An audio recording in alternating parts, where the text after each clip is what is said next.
jetër e tyre për të bërë mbasi edhe provokime, por si të qohë për gjithë atë që ka ndodhur, Besnik një për ty.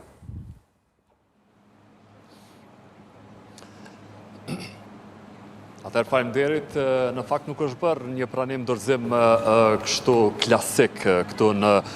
komunën e Mitrovicës, më saktësisht në njësinë administrative në veri të qytetit. Kjo për faktin se kryetari deri sotshëm erdhe natisht nuk ka qenë fare i pranishëm as në zyrë, as në ceremoninë e betimit të asamblezëve dhe të kryetarit të ri, dhe kryetari i ri i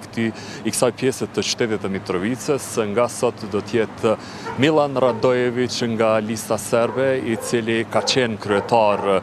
në vitin 2000, deri në vitin 2022, do thotë ai është rikthyer pozitës të cilën e kishte dhënë dorëheqje nga ajo, kjo për faktin se ishin të orkestruar nga Beogradi zyrtar në vitin 2022, dhe serbet përpas nga njësitet komunale, do thotë nga komunat në 4 komunat në veri të Republikës, kishte dhënë dorëheqje edhe nga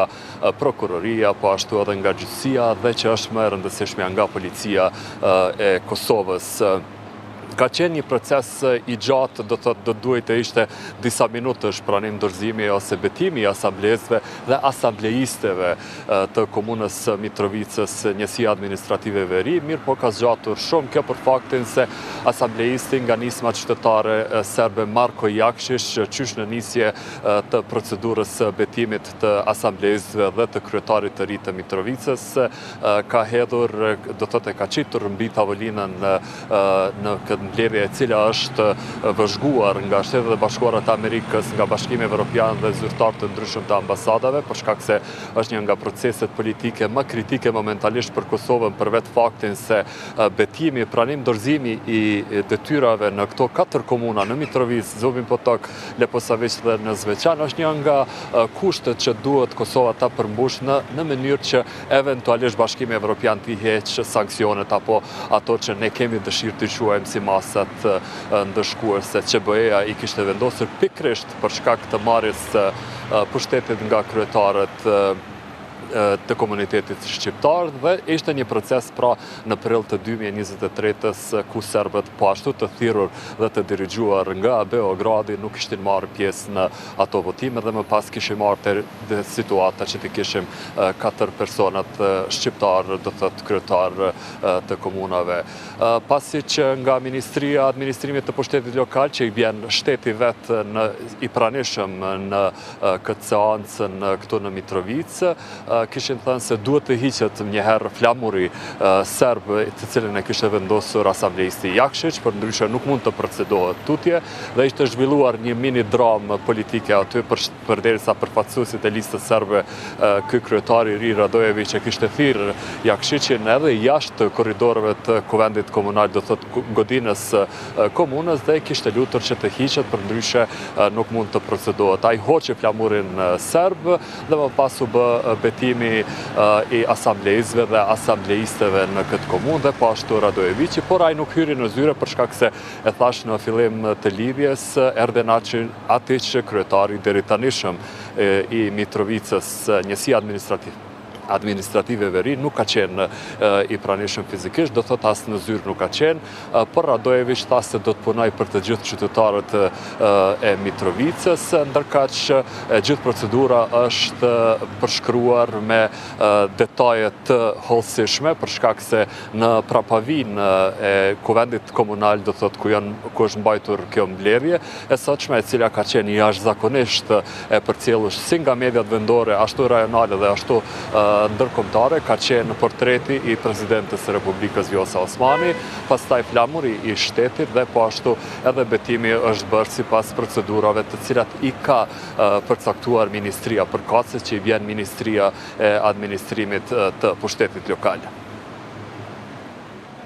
Tahiri, shumë faleminderit për këto informacione. Në fakt do të jemi së bashku me Besnik Tahirin nga tereni për lajme live nga komunat e veriut të Kosovës. Tani më është koha të bartemi në Zveçan, atje ku kolegja jonë Qëndresa Tërshani do të na jap edhe detajet e fundit. Në fakt nuk i kemi ende Qëndresën, por pjesa e rëndësishme është se e kemi këtu edhe panelin,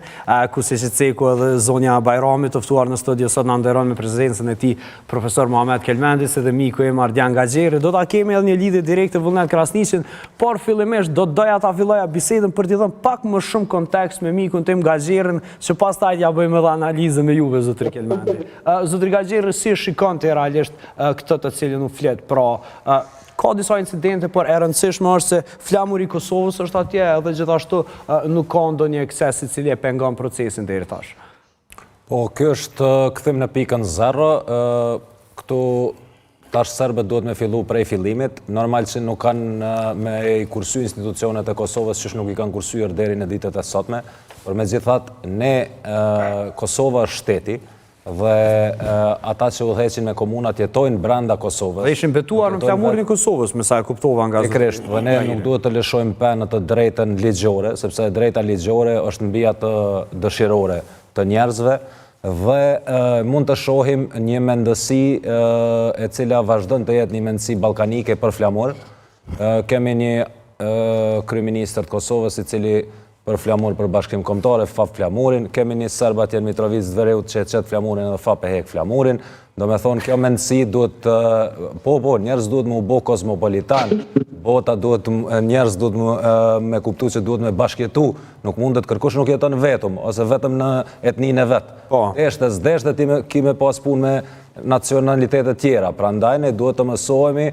me vetën dhe me të tjerët që ata janë pjesë e Kosovës dhe ata ta perceptojnë dhe ta pranojnë që Kosova është shteti vetëm i tyre sepse Serbia është një shtet tjetër. Për ndryshe, serbët janë humbësit më të mëdhenj për këto 4 vite. Nuk është që kanë fitu serbët ndonjë gjë. Ata janë kthyer në pikën 0 për shkak se janë bërë vegël e Vučićit. Ata tashmë, si pasojë këtyre gabimeve të cilat i bëjnë vetë në jetë, ja vështirësojnë jetën vetit, ata gradualisht tu gabu kanë me kuptu se nuk mund të jenë vegël as e politikës Prishtinës, as e Beogradit dhe do vendosin të jetojnë këtu. Por fatkeqësisht ne po jetojmë në këtë kohë që duhet me i prit këto procedura derisa të kalojnë. Një pasqyrim i qartë i asaj që po ndodh për